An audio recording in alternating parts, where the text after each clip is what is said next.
We are on the way, 7:30, on the way to Harpers Ferry, West Virginia. Do some climbing. It's going to be a 300-foot climb. Technically 3 pitches. We're going to play around on it all day and have a good time.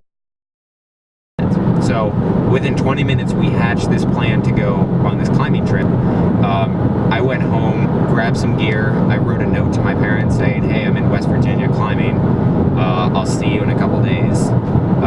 That was it. And then we packed up our car with sleeping bags and stoves and climbing gear, and we just booked it before Chase's mom gets home, because she's kind of a bitch. So his dad was like, yeah, you could go. You might want to leave right now before the mom gets home.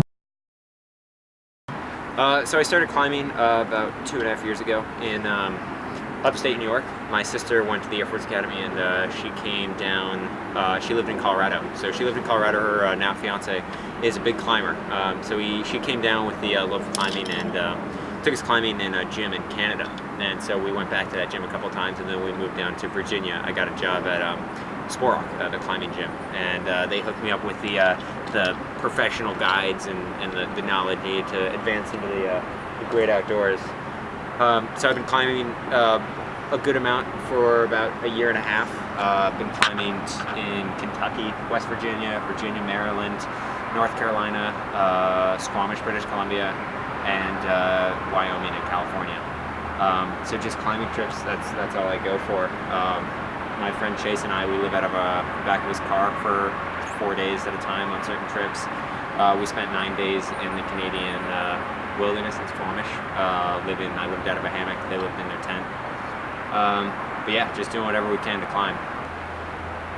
But most of it's been fun. A lot of good experience, a lot of good friends. Great community. Climbing community is great, really nice, good friendly people. They have a great ethic on life of just doing what you can to have fun and not taking things too serious.